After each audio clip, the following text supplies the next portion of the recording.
Bernard. Hello, mate. You okay? Yeah, I'm not too bad, and you? Good stuff. Yeah. All right. Fantastic. Tech talk. Yeah, let's get to Let's it. do it. Welcome to the CAD-Spec YouTube channel.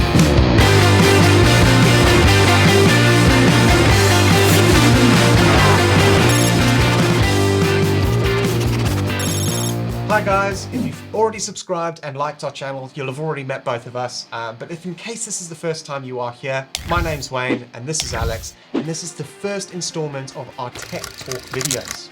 So Alex, do you want to tell them a little bit about what a Tech Talk is?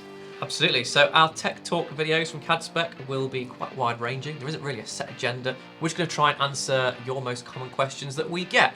These will be covering everything from Autodesk software, hardware, tips, tricks, design, engineering, kind of where the industry's going. And we're going to try and give our own personal opinion in these as well. Right, so okay, touching on that then, what is one of the most impertinent questions that you get asked? A question that we always get asked is Fusion 360 versus Inventor. Yeah, of course. It's literally almost weekly we get asked this, isn't it? So, well, Fusion 360 versus Inventor. We'll see you in the next video.